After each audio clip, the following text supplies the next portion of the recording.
মুহররম মাস, এটা আল্লাহর কাছে কতটা গুরুত্বপূর্ণ।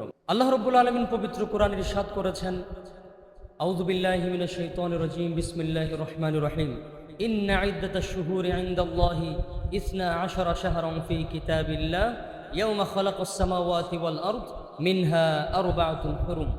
আল্লাহ বলছেন, আসমান জমিন যেদিন থেকে সৃষ্টি হয়েছিল সেদিন থেকেই আল্লাহ তাআলা 12টি মাসকে সৃষ্টি করেছেন। আল্লাহু আকবার। অর্থাৎ ইংরেজি 12টি মাস আছে, জানুয়ারি ফেব্রুয়ারি, বাংলাতে 12টি মাস আছে, বৈশাখ জ্যৈষ্ঠ, আরবিতেও 12টি মাস আছে, মুহররম, সফর, রবিউল আউয়াল। এভাবে আল্লাহ তাআলা সর্বপ্রথম আসমান জমিন সৃষ্টি যেদিন করেছিলেন তখন থেকেই এই 12টি মাসের গণনা শুরু হয়েছে। শুধু এই 12টি মাসের মধ্যে আবার আল্লাহ তাআলা বলেছেন, মিনহা আরবাআতুন হুরুম, এর মধ্যে 4টি মাস হচ্ছে আলাদা, স্পেশাল, সম্মানিত। এগুলো হচ্ছে ভিআইপি মাস। প্রথম নাম্বার মুহররম, রজব, জিলকদ এবং জিলহজ। এই 4টি মাস আল্লাহর কাছে খুব বেশি দামি। এর ভিতরে মুহররম সবচেয়ে বেশি দামি। মুহররম শব্দের অর্থ হচ্ছে সম্মানিত। এই মুহররম মাস, রজব মাস, জিলকদ, জিলহজ, এই 4টি মাসের মধ্যে আল্লাহ তাআলা সমস্ত যুদ্ধ, বিগ্রহ, মারামারি, ফসাদ সৃষ্টি করা, এগুলো সব কিছু হারাম করে দিয়েছেন। ফালা তাযলিমু ফীহিন্না আনফুসাকুম, তোমরা এই 4টি মাসের মধ্যে নিজেদের উপরে জুলুম করিও না। জুলুম করা মানে গুনাহ করা, পাপ করা। আমরা যদি গুনাহ করি, অন্যায় করি, পাপ করি, মারামারি, হানাহানি, যুদ্ধ বিগ্রহতে লিপ্ত হই, জুলুম করি মানুষের প্রতি, এগুলোকে বলা হয় জুলুম। ফালা তাযলিমু ফীহিন্না আনফুসাকুম। আল্লাহ বলছেন, এই মাসের মধ্যে মারামারি, হানাহানি, যুদ্ধ বিগ্রহ যেমন হারাম, ঠিক তেমনি গুনাহ থেকে মুক্ত থাকাও আমাদের জরুরি। এই যে মুহররমের চাঁদ উদিত হলো, নতুন চাঁদ, এই নতুন চাঁদ উদয় হওয়ার সাথে সাথেই আমাদেরকে এই নতুন চাঁদ একটি বার্তা দেয়। সেই বার্তাটি হচ্ছে, আমরা নতুন চাঁদ দেখার সাথে সাথে কি পড়ি? একটা দোয়া আছে। রাসূল করিম সাল্লাল্লাহু আলাইহি ওয়াসাল্লাম নতুন চাঁদ দেখার সাথে সাথে একটি দোয়া পড়ার জন্য আমাদেরকে শিক্ষা দিয়েছেন। তিরমিজি শরীফের হাদিসে রাসূল বলেছেন, এভাবে দোয়া পড়ো তোমরা, আল্লাহুম্মা আহিল্লাহু আলাইনা বিল ইউমনি ওয়াল ঈমান ওয়াস সালামাতি ওয়াল ইসলাম রব্বি ওয়া রাব্বুকাল্লাহ। এটা হচ্ছে নতুন চাঁদ দেখার দোয়া। এই চাঁদ দেখার দোয়ার অর্থ হচ্ছে, আল্লাহুম্মা, হে আল্লাহ, আহিল্লাহু আলাইনা, এই নতুন চাঁদ যে উদিত হচ্ছে, এই চাঁদকে আমাদের জন্য উদিত করেন বিল ইউমনি ওয়াল ঈমান, ঈমান এবং নিরাপত্তার সাথে, ওয়াস সালামাতি ওয়াল ইসলাম, শান্তি এবং ইসলামের সাথে, রব্বি ওয়া রাব্বুকাল্লাহ। এই যে আমরা এই নতুন বছর শুরু হওয়ার সাথে সাথে, চাঁদ দেখার সাথে সাথে যেই দোয়াটা আল্লাহর কাছে করতেছি, সেটা হচ্ছে, আল্লাহ, এই নতুন বছর যে আসতেছে, গত বছর তো যেন তেন কেটে গেল, ইবাদত করতে পারি নাই, তেমন কোনো প্রোগ্রেস বা তেমন কোনো সাকসেস আমাদের জীবনে আসে নাই।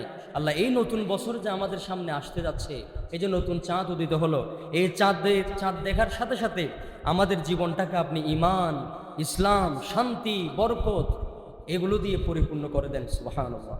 এটা একটা মোটিভেশন, এটা একটা উৎসাহ, এটা একটা প্রেরণা, যে এটা একটা হচ্ছে আমাদের জন্য ইতিবাচক চিন্তাধারা। এর মাধ্যমে আমরা যখন নতুন বছর শুরু করব, দেখবেন আমাদের বছরটা সুন্দর হবে ইনশাআল্লাহ।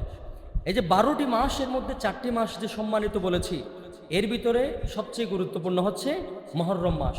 এটাকে আল্লাহ তাআলা কোরআনে বলেছেন শাহরুল্লাহিল মুহররম।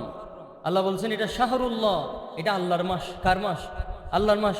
আর আমাদের যেই কেবলার দিকে আমরা নামাজ পড়ি, তার নাম কি? বাইতুল্লাহ। তার নাম কি? বাইতুল্লাহ। আর মুহররম মাস হচ্ছে শাহরুল্লাহ। সুবহানাল্লাহ। কেমন একটা সম্পর্ক দেখেন, কিরকম! আল্লাহর ঘর, যত সমস্ত মসজিদ আছে পৃথিবীতে, সব তো আল্লাহর ঘর, তাই না? বাইতুল্লাহ মানে তো আল্লাহর ঘর।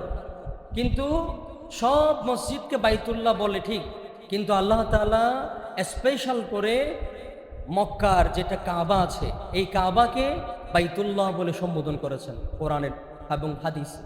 রাসূল করিম সাল্লাল্লাহু আলাইহি ওয়াসাল্লাম হাদিসে সম্বোধন করেছেন, আল্লাহ তাআলা কোরআনে সম্বোধন করেছেন এটাকে বাইতুল্লাহ হিসাবে। কেন? কারণ এই কাবার আলাদা একটা মর্যাদা আছে, আলাদা একটা সম্মান আছে। তো 12টি মাসের মধ্যে বাকি 11টা মাস, এগুলোও কি আল্লাহর মাস নয়? অবশ্যই এগুলোও আল্লাহর মাস। তবুও কিন্তু আল্লাহ তাআলা স্পেশাল করে মুহররমকে বলেছেন এটা শাহরুল্লাহ, এটা আল্লাহর মাস। তার মানে এটা এমন গুরুত্বপূর্ণ, এখানে এমন কিছু ঘটনা ঘটেছিল, এমন কিছু ফজিলত আছে, আশুরা আছে এবং স্পেশাল কিছু ঘটনা আছে, যার কারণে এই মুহররম মাসটা আল্লাহর কাছে দামি হয়ে গেল। সুবহানাল্লাহ। সুতরাং আমরা এখন জানবো এই যে মুহররম মাসের 10 তারিখে কি ঘটেছিল।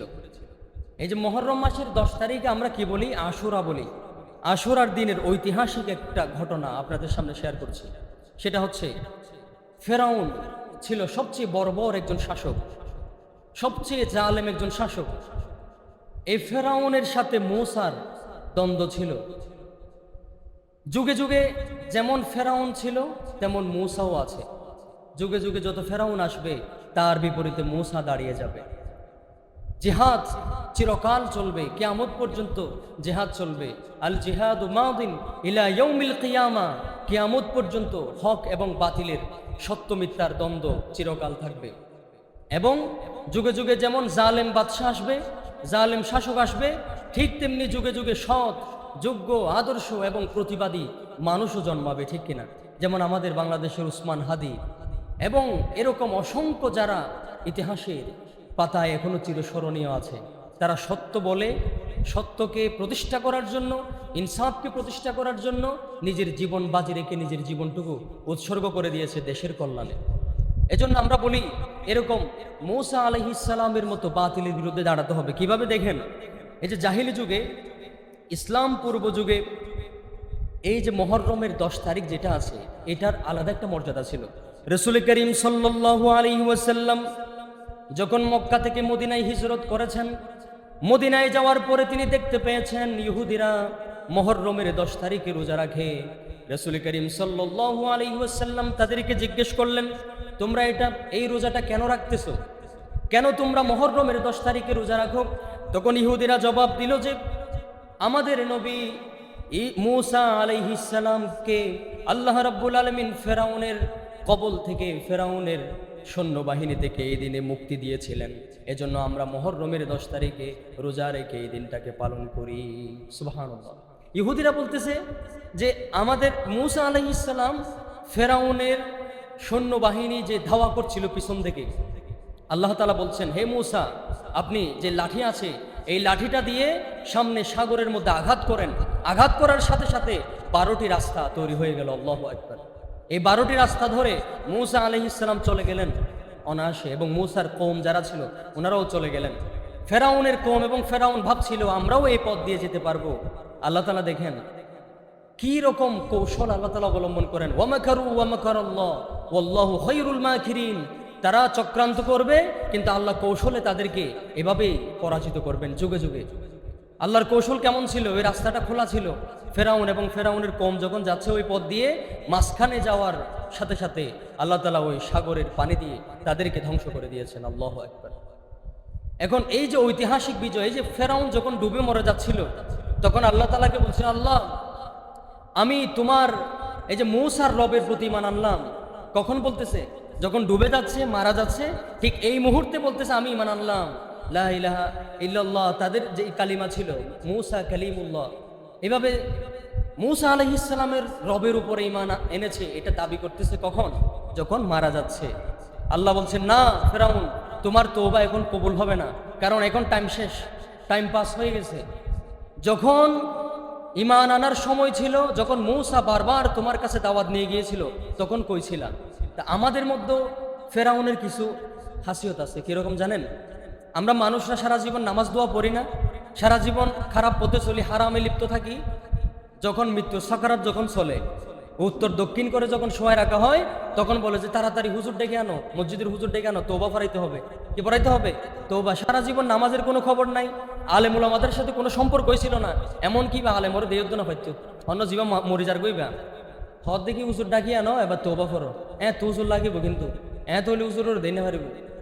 তো এই যে তওবা পরে যখন সাকারাত চলে, গড়গড়া চলে আসে, এই তওবা আল্লাহর কাছে কবুল হবে না। কারণ ফেরাউনও যখন মৃত্যুর সময় সাকারাত চলতেছিল, তখন তওবা করতেছিল, আল্লাহ তওবা কবুল করে নাই। এজন্য আমরাও যদি সারা জীবন খারাপ কাজ করি, নামাজ দোয়া পড়ি না, আল্লাহর বিরুদ্ধে চলি, আল্লাহর আইন মানি না, মৃত্যুর সময় যদি তওবা পড়ায়, সেই তওবা কখনো কার্যকর হবে না। সুস্থ থাকতে, সময় থাকতে, সুযোগ থাকতে যদি তওবা করে, সেই তওবা আল্লাহর কাছে গ্রান্টেড এবং অ্যাকসেপ্টেড হবে, না হলে কখনো গ্রহণযোগ্য হবে না। এই যে ঐতিহাসিক একটা বিজয় মূসা আলাইহিস সালাম অর্জন করেছিলেন, কোন দিনে? মুহররম মাসের এই 10 তারিখেই ফেরাউন থেকে আল্লাহ তাআলা মূসার কওমকে, মূসা আলাইহিস সালামকে মুক্তি দিয়েছিলেন। সত্যের বিজয় হয়েছে, মিথ্যা পরাজিত হয়েছে। জা আল হাক্কু ওয়া যাহাকাল বাতিল, সত্য এসেছে, মিথ্যা ধ্বংস হয়ে গেছে। তো এই যে এই দিনটাকে স্মরণীয় করে রাখার জন্য ইহুদিরা একদিন রোজা রাখতো। রাসূল সাল্লাল্লাহু আলাইহি ওয়াসাল্লাম যখন গেলেন, রাসূল দেখতে পেলেন ইহুদিরা রোজা রাখতেছে। তখন রাসূল বলতেছেন, তোমরা যে রোজা রাখতেছো এটা তোমাদের নবী দাবি করতেছো, উনি আমাদেরও নবী। সুবহানাল্লাহ। আমরা ওই যে সূরা বাকারার শেষ 3 আয়াতের মধ্যে পড়ি না, আমানার রাসূলু বিমা উনজিলা ইলাইহি মির রাব্বিহি ওয়াল মুমিনুন কুল্লুন আমানা বিল্লাহি ওয়া মালাইকাতিহি ওয়া কুতুবিহি ওয়া রুসুলিহি লা নুফাররিকু বাইনা আহাদিন মির রুসুলি। এই পয়েন্টটা, লা নুফাররিকু, আমরা পার্থক্য করি না, বাইনা আহাদিন, তাদের কারো মাঝে, অর্থাৎ দুনিয়াতে 1,24,000 বা 2,36,000 যত পয়গাম্বর এসেছেন সবাই আল্লাহর পক্ষ থেকে নাজিল হয়েছে। সবাইকে মানতে হবে, কিন্তু শরীয়ত মানতে হবে কার? মুহাম্মদ রাসূলুল্লাহ সাল্লাল্লাহু আলাইহি ওয়াসাল্লামের। কিন্তু সকল নবী রাসূলের উপরে ঈমান আনা কি ফরজ? সকল নবী রাসূলের উপরে ঈমান আনতে হবে, বাট আমাদের রাসূলের শরীয়ত মেনে চলতে হবে। আগেরগুলো সব রহিত হয়ে গেছে, এগুলো সব আমাদের জন্য না। যেই যুগের যেই উম্মতের কাছে সেই শরীয়ত এসেছিল তাদের জন্য সেটা মানাটা জরুরি ছিল। আমাদের জন্য এখন মানতে হবে শেষ নবী, সর্বশ্রেষ্ঠ নবী, খাতামুল মুরসালিন মুহাম্মদ রাসূলুল্লাহ সাল্লাল্লাহু আলাইহি ওয়াসাল্লামের শরীয়ত। তো রাসূল ইহুদিদেরকে বলতেছেন, শুধু তোমরা কেন, এই দিনে আমরাও রোজা রাখবো। তখন রাসূল সাহাবায়ে কেরামকে বলতেছেন, ফানাহনু আহাক্কু ওয়া আউলা বিমূসা মিনকুম। রাসূল ইহুদিদেরকে বলতেছেন যে মূসা আলাইহিস সালামের অনুসরণের ক্ষেত্রে তোমাদের চাইতে আমরা বেশি হকদার, আমরা বেশি হকদার, আমরাও আজকে থেকে রোজা রাখবো।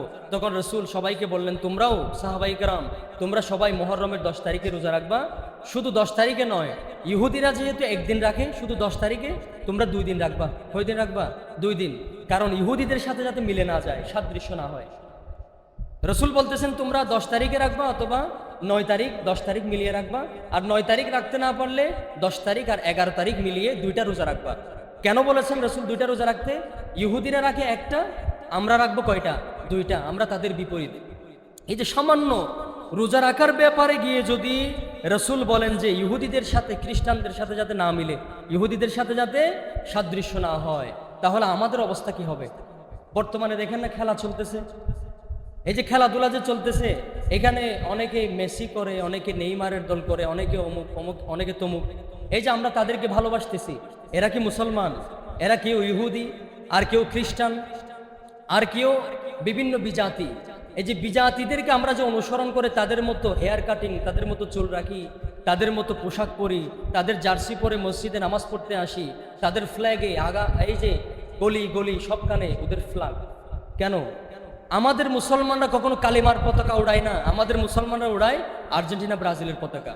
আমাদের মুসলমানরা কখনো রসুলের মতো বাবরি চুল, রসুলের মতো জুব্বা, রসুলের মতো দাড়ি, রসুলের মতো পোশাক, রসুলের মতো টুপি পরে না। আমাদের যুবক ভাইয়েরা এখন বর্তমানে ওই যে মেসি নেইমারের মতো চুলের কাটিং ফ্যাশন এগুলো ফলো করে। আমাদের যুবক ভাইয়েরা, তরুণীরা বর্তমানে রসুল এবং সাহাবাই কেরাম এবং উম্মুল মুমিনিন আয়েশা, খাদিজা রাদিয়াল্লাহু তাআলা আনহা, ওনাদের আদর্শ ফলো করে না। আজকাল বর্তমানে আমাদের যুবক যুবতীরা কি ফলো করে? ভারতীয় নায়ক নায়িকা, যারা ইন্ডিয়ান কালচার, ওয়েস্টার্ন কালচার এগুলো ফলো করে আজকে তারা অভ্যস্ত। রসুল যেই জায়গায় বলেছেন ইহুদিরা একটা রোজা রাখতেছে মুহররমের 10 তারিখে, তোমরা তাদের সাথে মিলাইও না, 2টা রোজা রাখো, তাদের বিপরীত করো। কিন্তু আমরা বর্তমানে এসে তাদের মতোই করি সব কিছু, উঠা বসা, চাল চলন, আচার ব্যবহার, পোশাক আশাক সব কিছু ওয়েস্টার্ন কালচার। সুতরাং আমাদের অবস্থাটা কি হবে দেখেন, রসুল হাদিসে বলেছেন, মান তাশাব্বাহা বিকৌমিন ফাহুয়া মিনহুম, যে জাতির সাথে যে মহব্বত রাখবে তার সাথেই তার হাসর নাসর হবে। আমরা সবাই চাই মুহাম্মদ রাসূলুল্লাহ সাল্লাল্লাহু আলাইহি ওয়াসাল্লামের সাথে আমাদের হাসর হবে, আমাদেরকে রসুল সুপারিশ করে জান্নাতে নিয়ে যাবে। এটা আমরা সবাই চাই না? আমরা সবাইকে রসুলের সুপারিশ চাই। কিন্তু রসুলের সুপারিশ যদি পেতে হয় রসুলকে অনুসরণ করতে হবে। রসুলের সুপারিশ যদি পেতে হয়, রসুল বলেছেন ইহুদি খ্রিস্টানদের কালচারগুলো ফলো করা যাবে না, তাদের আদর্শ মানা যাবে না, তাদেরকে এমনভাবে মহব্বত করতেছে। বর্তমানে দেখেন, আমি একটা উদাহরণ দিই, রসুলের মহব্বতে বা আল্লাহর মহব্বতে আজানের শব্দে কখনো সে ফজরের নামাজে আসে নাই। ফজরের নামাজের আজানের সময় হাইয়া আলাস সালাহ যখন বলে মুয়াজ্জিন, হাইয়া আলাস সালাহ মানে কি আসো, নামাজের দিকে আসো। বারবার মুয়াজ্জিন 5 ওয়াক্ত নামাজের মধ্যে ডাকতেছে, আসো তোমরা নামাজে। এরপরে হাইয়া আলাল ফালাহ, তোমরা সবাই আসো কল্যাণের দিকে। নামাজ পড়লেই কল্যাণ, নামাজ পড়লেই মঙ্গল। এই ডাকের মধ্যে কেউ সাড়া দেয় না। কিন্তু রাতের 3টা বাজে যদি আর্জেন্টিনা ব্রাজিলের খেলা চলে, কাউকে ডাকতেও হয় না, সারা রাত ঘুমায় না। যদি মিস হয়ে যায় খেলা, সারা রাত না ঘুমিয়ে খেলা দেখে এরপরে ঘুমায়। তো আমাদের যুবক ভাইরা একটু চিন্তা করেন যে আমি যদি খেলা দেখার জন্য সারা রাত না ঘুমাইতে পারি, আমি নামাজ পড়ার জন্য কেন একটু কষ্ট করতে পারবো না? নামাজ পড়ার জন্য কেন একটু অ্যালার্ম দিতে পারবো না?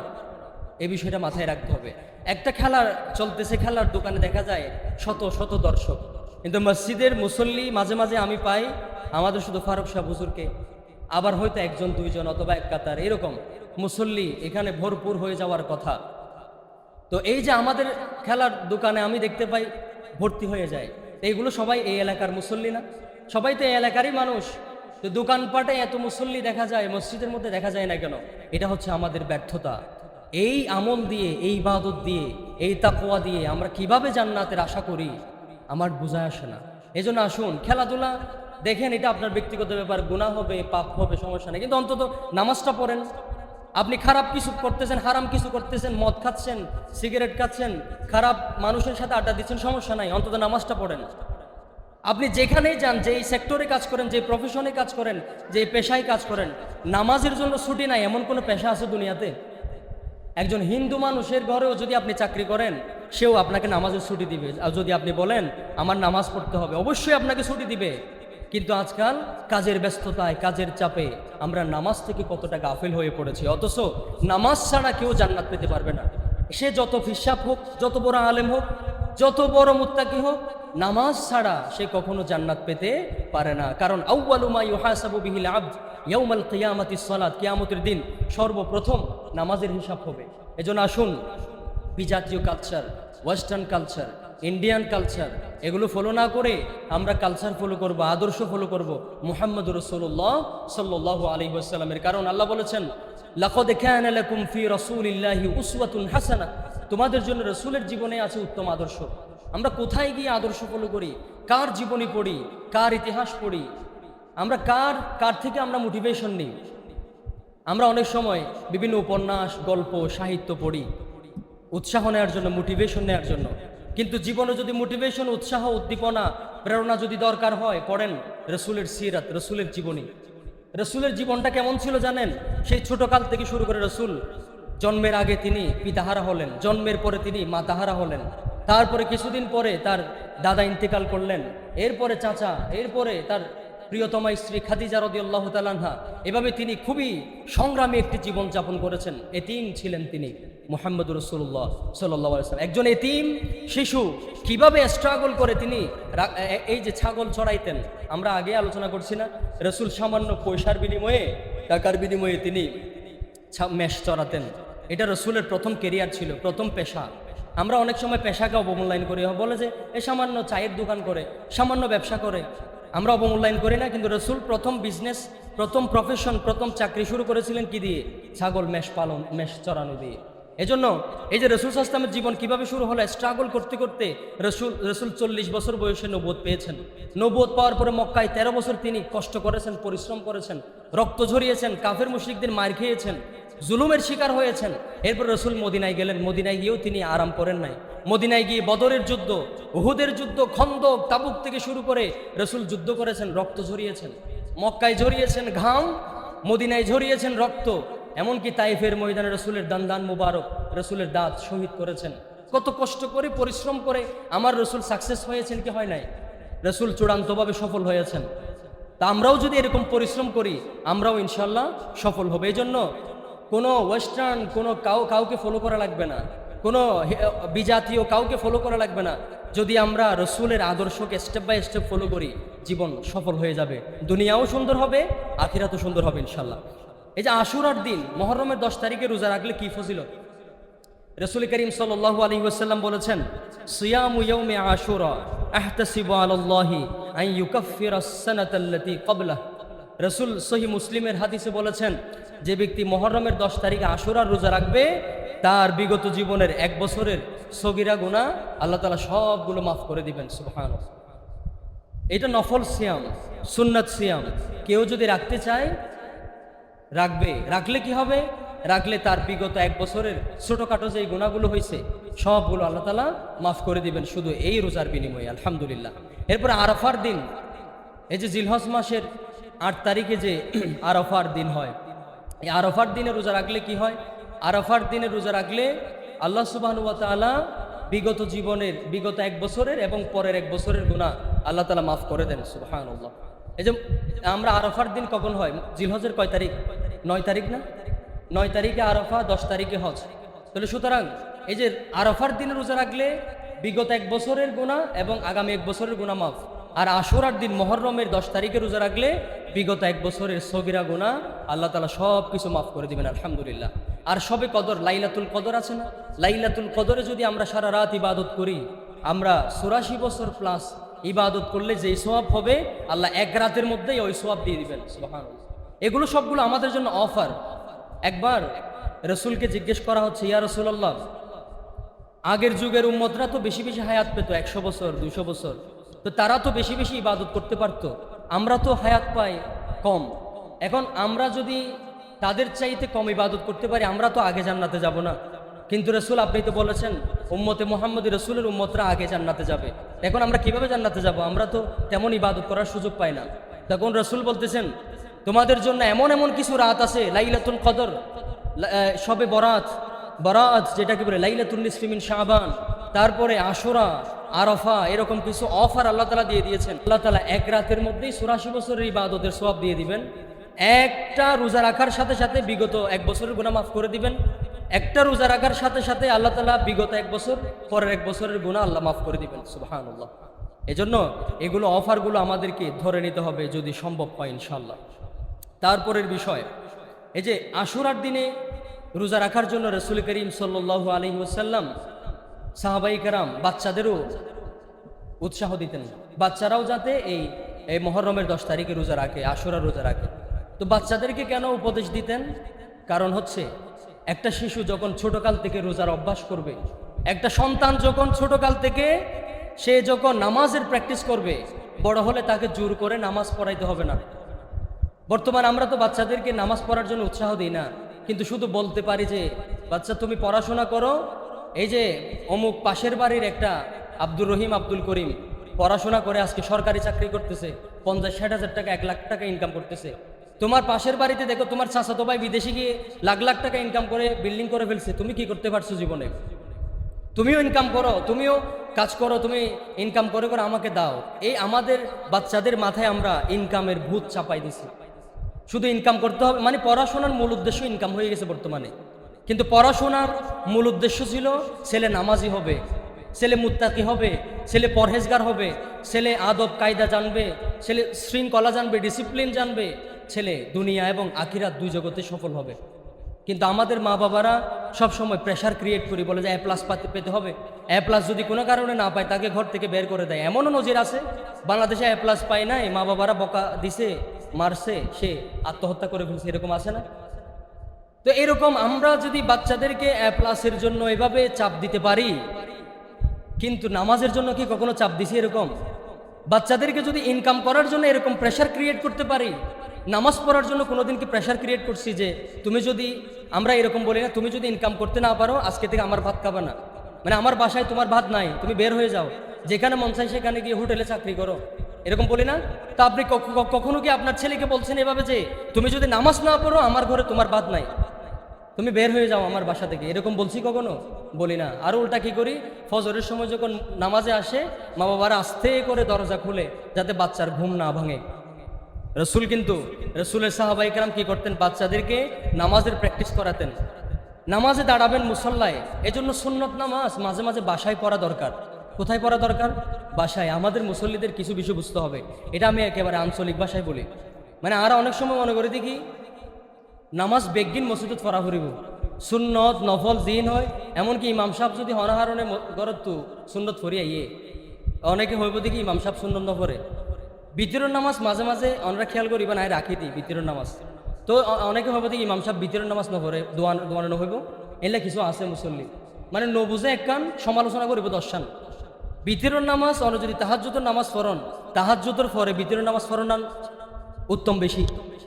তো ইমাম সাহেব রাখি দিয়ে বিতিরের নামাজ তাহাজ্জুদের লাই, কিন্তু মুসল্লি অকল হদ দিকে ইমাম সাহেব বিতীর্ণ করে রসুলের সুন্নতুল লিগি সুন্নত নামাজ নফল নামাজ গরত ফরলে উপকার কি এক নাম্বার সুন্নত যখন আল্লাহু আকবার নিয়ত করিবান অনর বাচ্চাও অনর ডাকত দিয়ে আইনে থেকে যাবে অনর বাচ্চাও অনর রুকু করিব সিজদা করিব অনর ফলো করা শুরু করিব এতলাই মসজিদ আসছে দিয়ে গেলা মসজিদ বানাইয়ে দিয়ে গেলা ফরজ নামাজ পড়িবার লাই জামাত মানে কি জামাত মানে একত্রিত হওয়া মানে একসাথে বেগুন এনে ফরজ নামাজ আদায় করিবার লাই সুন্নত বিতির নফল ইন বাসাত ফরনান উত্তম তবে এডে পড়লে যে নয় নয় এডেও ফরিদ পারিব কিন্তু যদি অনতুর নিয়ত থাকে যে আয় বাচ্চার অকলরে প্র্যাকটিস করে বেলাই গরম মাঝে একান আয় বরকত বাড়াইবার নিয়তে বা ঘরের একান ইয়ানে যে আয় নামাজ পড়লে একান ভালো লাগা হাজ করে তখন দেখিবান দেখি গরম মাঝে সুন্নত পড়লে অনলাই ব্যাটার হবে উত্তম তাহলে এতলাই সমালোচনা করিবার আগে একজন আলেমর সমালোচনা করিবার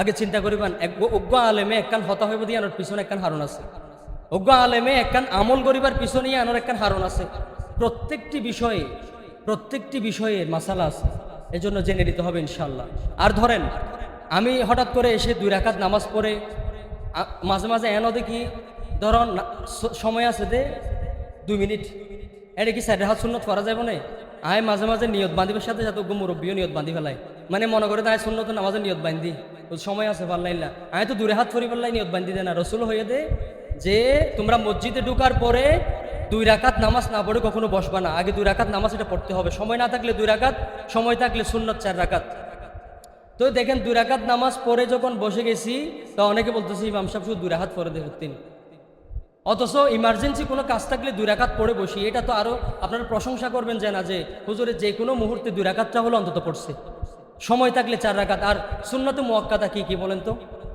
আর তো সুন্নতে মুআক্কাদা হরাহাতি আনো জানি সুন্নতে মুআক্কাদা 12 রাকাত ফজরের 2 রাকাত সুন্নত অবশ্যই পড়া পড়িব 100% রসুলে নিজেও ফজে ফরিবাল্লা তাগিদও দিয়ে 2 রাকাত জোহরের নামাজের আগর 4 রাকাত ফরজ 2 রাকাত মোট কয় রাকাত দিয়ে 8 রাকাত এরপরে মাগরিবের নামাজও 2 রাকাত তাহলে 8 ও 2 দিয়ে 10 রাকাত আর এশারের নামাজের ফরজ 2 রাকাত মোট 12 রাকাত এগুলো সুন্নতে মুআক্কাদা এগুলো পড়তে হবে রসুল তাগিদ দিয়েছেন পড়ার জন্য আর আসরের নামাজে 4 রাকাত সুন্নতে জায়েদা রসুল মাঝে মাঝে ছেড়ে দিয়েছেন না পড়লেও চলবে পড়লে সওয়াব বেশি আবার অনেকে বলবে যে নফিত্য হয়ে সুন্নত নফিত্য ন হয়ে পড়লে সওয়াব বেশি নফরিত ফারিব রসুলে মাঝে মাঝে গ্যাপ দিত তারপরে জোহরের নামাজ আসরের নামাজের সুন্নত আর এশারের নামাজের আগর সুন্নতই বা 4 রাকাত সুন্নত এবার রসুলে মাঝে মাঝে ছাড়ি দিয়ে তার মানে তাকিদ দেয় নাই রসুলে তাকিদ দিয়েছেন 12 রাকাত সুন্নতে মুআক্কাদা ফজরের 2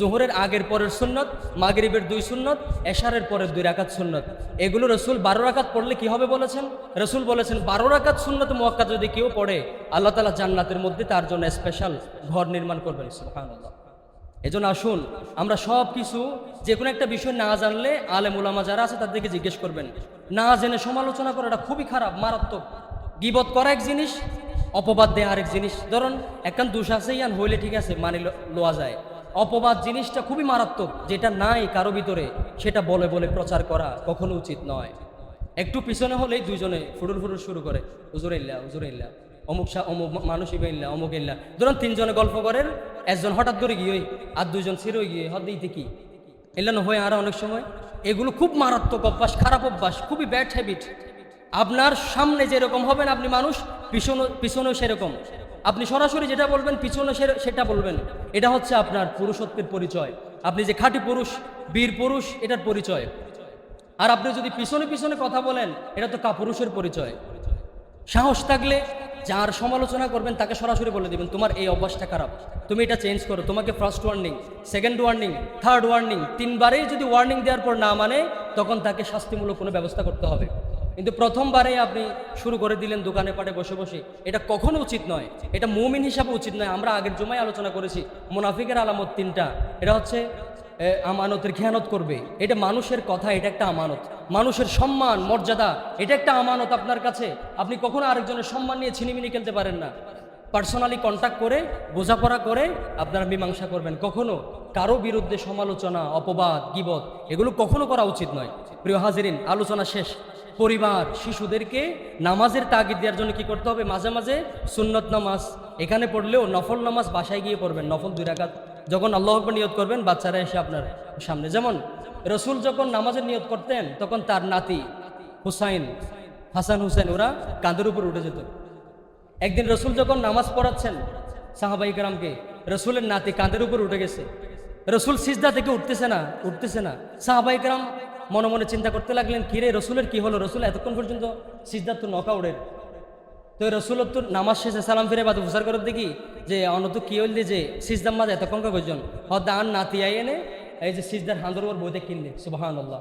রসুল নাতিকে আরা তো ফোক কলরে ডিস্টার্ব বলে মেলামারি ইকাত ধরন ফোক হনহারণে কাতার মন্দি দূরের এলে একটা ভিডিও দেখলাম একবার, একজনের দৌড়িয়ে মাইজেতে মেলা ইকা আসার মাইজে, আরেকজনের নিয়ত ভাঙি যায় এটা মারা শুরু করে দিয়ে এলে কিছু মেজাজ গরম আছে। রসুল বলতেছেন না, আমার নাতি আমার কাঁধের উপর উঠছে, সমস্যা নাই, আমি একটু সিজদাটা দেরি করি। এমন মহাব্বত করতেন। আবার আজকের দিনের আরেকটা ঘটনা, ওই যে কারবালার ঘটনায় নির্মমভাবে ইয়াজিদের বাহিনী রসুল করিম সাল্লাল্লাহু আলাইহি ওয়াসাল্লামের কলিজার টুকরা নাতি হুসাইন রাদিয়াল্লাহু তাআলা আনহুকে নির্মমভাবে শহীদ করেন। এমনকি তার সাথে ৮০ জন পর্যন্ত তার উপর যারা বায়াত করেছিলেন তার হাতে হাত রেখে ওনাদেরকেও নির্মমভাবে কতল করা হয়েছে, নাউযুবিল্লাহ। এই জন্যই আজকের দিনটার মধ্যে আবার এই যে কারবালার ঘটনাও ঘটছে। এই জন্য আমাদেরকে কি করতে হবে, অনেকে হাই হুসাইন বলে গায়ের মধ্যে মারে না, এরকম নিজের প্রতি নিজে আঘাত করা এটা হারাম ইসলামে। আল্লাহ তাআলা কোরআনে বলেছেন যে তোমরা নিজেদের প্রতি নিজেদেরকে কষ্ট দিও না। তো আজকের দিনে আমাদেরকে কি করতে হবে, বেশি বেশি তওবা করতে হবে, ইস্তেগফার করতে হবে, এবং আজকের দিনে এই যে একটা প্রেরণা নিতে হবে, একটা কমিটমেন্ট, শপথ নিতে হবে। মূসা আলাইহিস সালাম যেভাবে ফেরাউনের বিরুদ্ধে জিহাদ করে গেছেন আমরণ, ঠিক তেমনি আমাদেরকেও বাতিলের বিরুদ্ধে জিহাদ করে যেতে হবে, ঠিক কিনা? অনেকে আবার বলে জিহাদ নাই ইসলামের মধ্যে। জিহাদ মানে কি প্রশ্ন করে না? আজকে শুনে নেন জিহাদ মানে কি। জিহাদ শব্দটি আরবি, এর বাংলা অর্থ হচ্ছে চেষ্টা করা, সংগ্রাম করা, পরিশ্রম করা, আন্দোলন করা, প্রতিবাদ করা, এটা হচ্ছে জিহাদ। কিসের জন্য চেষ্টা করব, কিসের জন্য আন্দোলন করব? যখন একজন বাতিল ইসলামকে ধ্বংস করার জন্য চেষ্টা করে, ইসলামের যে আইনগুলো আছে কোরআনের আইন যদি বাস্তবায়ন করতে না দেয়, তাহলে তার বিরুদ্ধে জিহাদ করাটা কি হয়ে যায়, ফরজ হয়ে পড়ে। বর্তমান সময়ে এসে আমি মনে করি এই যুগে এসে জিহাদ করাটা আমাদের জন্য ফরজ হয়ে পড়ছে। কারণ ফিলিস্তিন থেকে শুরু করে Iraq, Iran, Chechnya, Bosnia, Myanmar সবখানে মুসলমানরা নির্যাতিত। এই মুহূর্তে জিহাদটা ফরজ, কিয়ামত পর্যন্ত জিহাদ থাকবে। মূসা আলাইহিস সালাম ফেরাউনের বিরুদ্ধে জিহাদ করেছিলেন। আজকের এই দিনেই ফেরাউন ঐতিহাসিকভাবে পরাজিত হয়েছে, মূসা আলাইহিস সালাম ঐতিহাসিকভাবে বিজয় অর্জন করেছিলেন। এজন্য আজকের দিনের একটা শিক্ষা হচ্ছে বাতিলদের বিরুদ্ধে, নাস্তিকদের বিরুদ্ধে, কাফেরদের বিরুদ্ধে, মুশরিকদের বিরুদ্ধে, ইসলাম বিপন্থীদের বিরুদ্ধে, ইসলাম বিরোধীদের বিরুদ্ধে আমাদের সংগ্রাম চলবে আজীবন ইনশাআল্লাহ। ঠিক আছে? কেউ সংগ্রাম করুক বা না করুক, আমরা মূসার উত্তরসূরি, আমরা রসুলের উত্তরসূরি, আমরা খালিদ বিন ওয়ালিদের উত্তরসূরি, আমরা উমরের রক্ত আমাদের ধমনীতে, আমাদের দেহের মধ্যে চলতেছে শিরা উপশিরায়। আমরা মনে করি শুধুমাত্র নরম থাকলেই মুসলমান, হয়তো কিয়া মাইলেও আসসালামু আলাইকুম, কিয়া কিছু হইলেও আসসালামু আলাইকুম, হয়তো সমস্যা নাই। না, ইসলাম শুধু তাকওয়ার নাম নয়। ইসলাম যেখানে গরম হতে হবে সেখানে গরম, যেখানে নরম হতে হবে সেখানে নরম। এজন্য কোনো অন্যায় যখন দেখবেন প্রতিবাদ করবেন, ইসলামের বিরুদ্ধে কোনো কথা শুনবেন সাথে সাথে প্রতিবাদ করবেন। রসুলের বিরুদ্ধে কোথাও কটূক্তি হচ্ছে, রসুলকে যারা গালি দেয় তাদেরকে কতল করাও জায়েজ আছে, যদি এটা ইসলামিক স্টেটে আপনাকে রায় দেয়। আবার এমন করবেন না যে ধরেন একটা চুরি করছে, আপনার বাড়ি থেকে একটা বদনা চুরি করছে, একটা সামান্য জিনিস চুরি করছে, তাকে ধরে হাত কেটে দিবেন। বলতেছে যে ইসলামে আছে না যে চুরি করলে হাত কেটে দিবে। আপনি ইসলাম একটা হাদিস বুঝেছেন কিন্তু ইসলাম বুঝেন নাই। ইসলাম হচ্ছে প্রফেশনাল চোর যারা আছে, যারা সারা জীবন চুরি করা, যাদের পেশা চুরি করা, যাদের নেশা, তাদেরকে হাত কাটা যাবে। তবে তা হতে হবে বিচারের মাধ্যমে, তা হতে হবে ইসলামিক স্টেটের রায়ের মাধ্যমে। এখন আপনি ধরে হুট করে হাত কেটে দিলেন, এটা কখনো ইসলামের রায় নয়। ধর্ষণের শাস্তি দুর্রা মেরে তাকে মেরে ফেলতে হবে। আপনি একটা দেখলেন, তাকে আপনি পাথর মেরে ফেললেন, নো, এটা কখনো হবে না।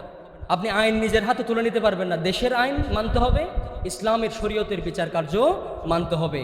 এজন্য আমাদেরকে এই যে আজকের দিনের শিক্ষা হচ্ছে জিহাদ বাতিলদের বিরুদ্ধে চলতে থাকবে যেভাবে মূসা করেছিলেন। আরেকটা শিক্ষা, এই যে বিশ্বাসঘাতকতা করেছিল কারা, এই যে ইরাকের যারা ছিল, এই যে একটা গান আছে না, মুঝে কুফাওয়ালো মুসাফির ন সমঝো মে আয়া नहीं বুলায়া গায়া হো, আছে না একটা উর্দু গান, মানে আমি আসি নাই, তোমরা আমাকে ডেকে এনেছো, আমাকে জোর করে তোমরা আমাকে ক্ষমতা দিতে চেয়েছো। কে বলেছিলেন? হাসান রাদিয়াল্লাহু, হুসাইন রাদিয়াল্লাহু তাআলা আনহু। কিন্তু তাকে নির্মমভাবে ইয়েজিদের বাহিনীরা হত্যা করে, এমনকি হুসাইনের গর্দান নিয়ে তলোয়ারের উপর রেখে ইয়েজিদের কাছে দিল। ইয়েজিদ কিন্তু বলে না এভাবে নির্মমভাবে হত্যা করার জন্য, কিন্তু তারা এভাবে নির্মম হত্যাকাণ্ড চালালো। এজন্য আজকের দিনের শিক্ষা হচ্ছে এই যে বিশ্বাসঘাতক, দায়িত্ব নেয়া অনেক কঠোর জিনিস, দায়িত্ব হচ্ছে খুব ভারী জিনিস। যেমন হুসাইন রাদিয়াল্লাহু তাআলা দায়িত্ব নিয়েছিলেন কুফার, দায়িত্ব নেয়ার পরে তার বিরুদ্ধে শত্রুতা শুরু হয়ে গেল। এজন্য আসল যারা ন্যায় নিষ্ঠবান শাসক আছে তারা দুনিয়াতে বেশি দিন টিকতে পারে না। আপনারা দেখবেন যারা আসলে সত্যের কথা বলে, ন্যায়ের কথা বলে, ইনসাফের কথা বলে, ন্যায়পরায়ণ শাসক, তারা বেশি দিন টিকতে পারে না, তারা ক্ষমতায়ও আসে না। কিন্তু ওরাই ক্ষমতা জোর করে দখল করে নেবে। এটাই হচ্ছে ঐতিহাসিক একটা শিক্ষা।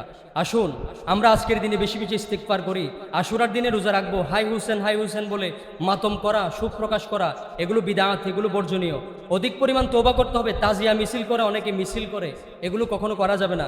পূর্ববর্তী গুনাহের জন্য তওবা করতে হবে আমাদেরকে আজকের দিনে। আর নতুন বছর শুরু হয়েছে মহরমে, নতুন বছরের শপথ নিতে হবে যে আমরা 5 ওয়াক্ত নামাজ জামাত সহকারে আদায় করবো ইনশাআল্লাহ। দ্বিতীয় নাম্বার, কোরআন তেলাওয়াত করব, কোরআন বোঝার চেষ্টা করব। 3 নাম্বার হচ্ছে বেশি বেশি দান সৎকা করব। 4র্থ নাম্বার হচ্ছে মানুষকে কখনো কষ্ট দিব না। 5ম নাম্বার হচ্ছে বাতিলদের বিরুদ্ধে, অন্যায়ের বিরুদ্ধে জিহাদ আমরণ চালিয়ে যাব ইনশাআল্লাহ। অন্যায় কখনো আমরা নিজেও করব না, অন্যায় কখনো সহ্যও করব না। আর আরেকটা শিক্ষা হচ্ছে যে হুসাইন রাদিয়াল্লাহু তাআলা আনহুর মতো এই যে যুগে যুগে ন্যায়পরায়ণ শাসকদেরকে এইভাবে মানুষ হত্যা করবে, মানুষ শহীদ করে দিবে। এজন্য আমাদেরকে ন্যায়পরায়ণ শাসকদেরকেই ক্ষমতার মসনদে বসানোর জন্য চেষ্টা করতে হবে, পরিশ্রম করতে হবে, সংগ্রাম করতে হবে, প্রচেষ্টা চালাইতে হবে। আল্লাহ তাআলা আমাদের সবাইকে আজকের এই দিনে আমরা যারা রোজা রেখেছি আমাদের সিয়ামকে আল্লাহ তাআলা কবুল করুন, আমিন। এবং আমরা যারা এবার রোজা রাখতে পারি নাই, আগামী বছর আশুরাতে আমরা রোজা রাখার চেষ্টা করব। আল্লাহ তাআলা আমাদের সবাইকে তৌফিক দান করুন, আমিন। আসসালামু আলাইকুম ওয়া রাহমাতুল্লাহি ওয়া বারাকাতুহু।